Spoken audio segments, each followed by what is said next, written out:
At Auschwitz, fear did not always announce itself with shouting or chaos. Sometimes it arrived quietly, in uniform, carrying authority that needed no explanation.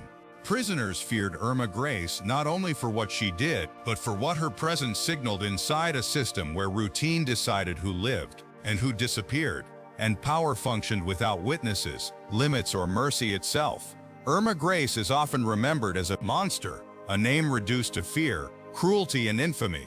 But that image is incomplete. When she arrived in the camp system, Irma Grese was barely out of adolescence. She did not design Auschwitz. She did not invent its rules. She entered a structure that already functioned with precision, hierarchy, and routine.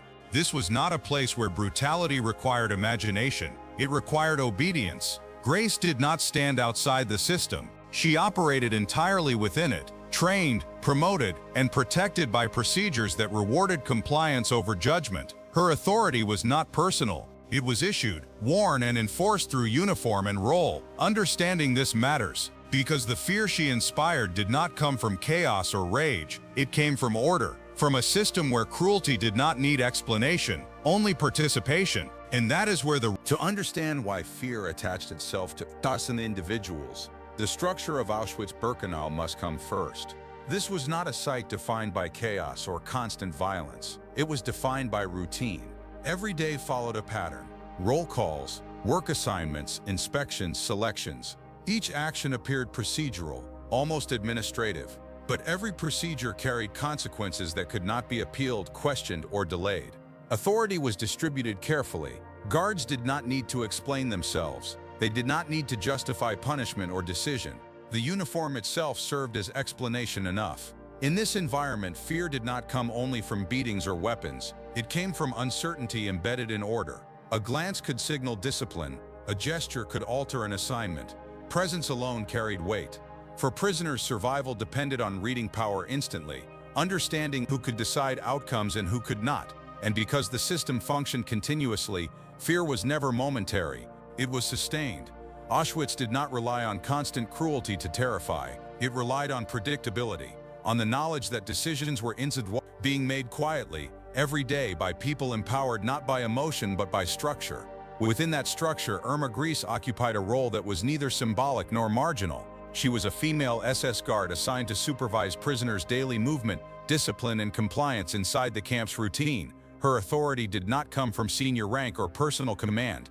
It came from proximity, from being present at moments where decisions mattered and could not be challenged. Grese's responsibilities were defined clearly. She enforced regulations, maintained order, and ensured obedience within assigned sections. Like other guards, she operated under a system that granted discretion without transparency.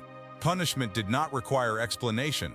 Correction did not require warning. The tools of authority were visible. Uniform, posture, and the means to enforce discipline signaled power instantly.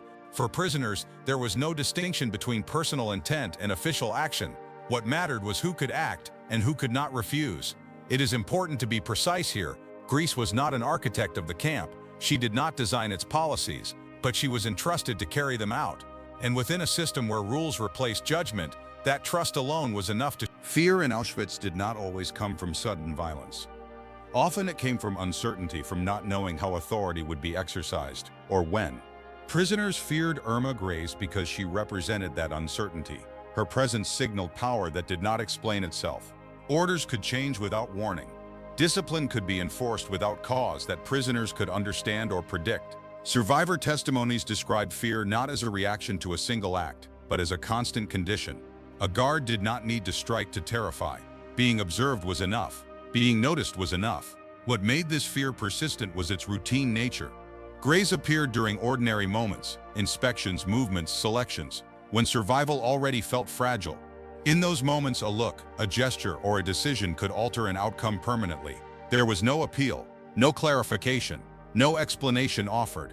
For prisoners, the danger was not just punishment, it was randomness enforced by authority. When rules existed but their application shifted without notice, compliance offered no safety. This is why fear attached itself so strongly to individuals like Grese. Not because they were constantly violent, but because they operated inside a system where power was immediate and unchecked. In a place where life depended on routine, unpredictability became terror. and those empowered to introduce it were remembered long after the system itself collapsed. What made fear sustainable at Auschwitz was not individual temperament, but the absence of limits.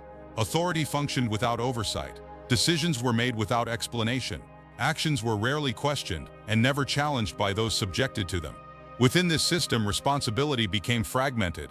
Orders moved downward through ranks. Outcomes moved upward as statistics, not consequences. Between the two, accountability dissolved.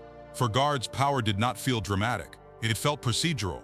Discipline was framed as maintenance, punishment as correction, selection as assignment. When authority is exercised repeatedly without review, it loses its moral weight.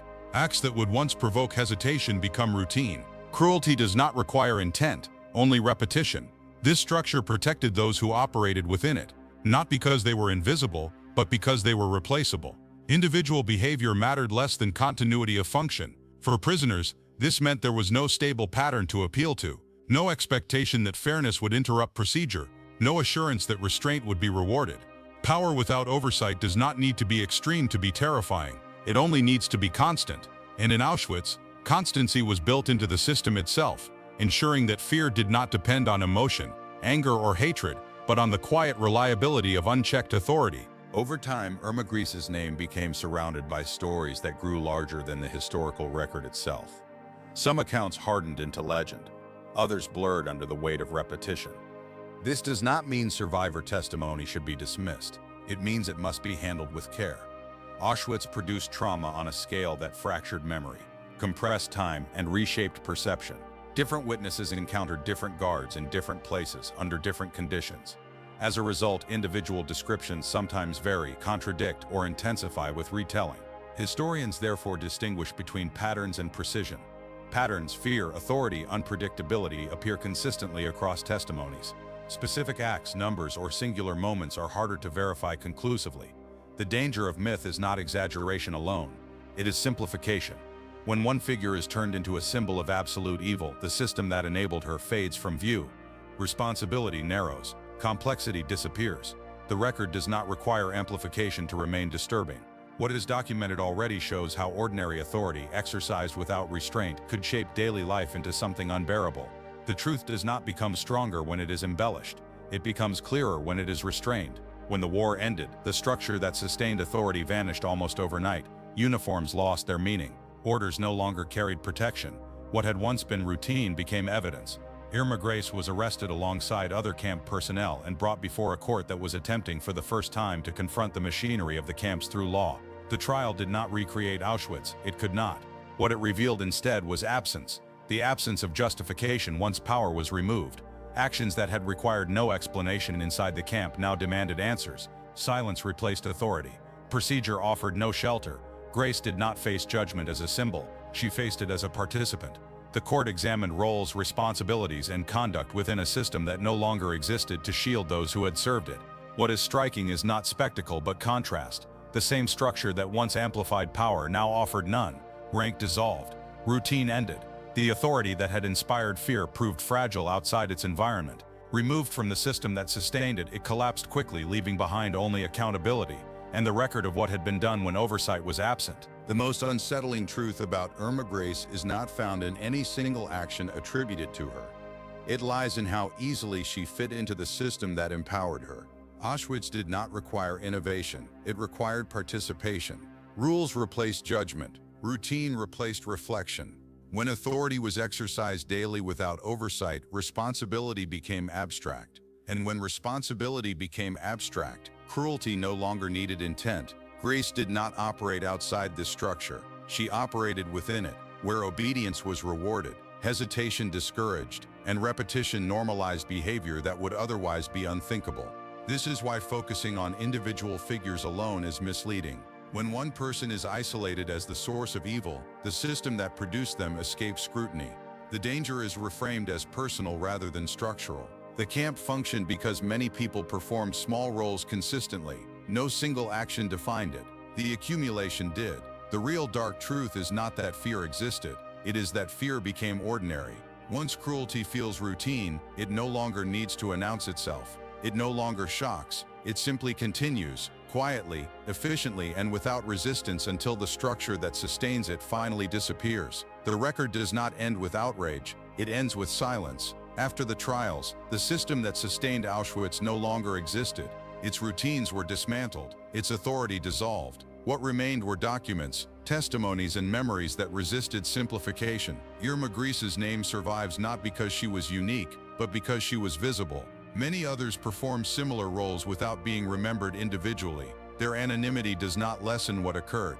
It explains how it was able to continue. History often looks for extremes, monsters, exceptions, aberrations, but Auschwitz was built on regularity, on people doing what was expected of them repeatedly, without interruption. The danger revealed here is not confined to one place or one time. It emerges whenever authority is granted without oversight and routine replaces judgment. Fear does not always arrive loudly. Sometimes it settles quietly, becomes familiar, and goes unquestioned. That is how it endures.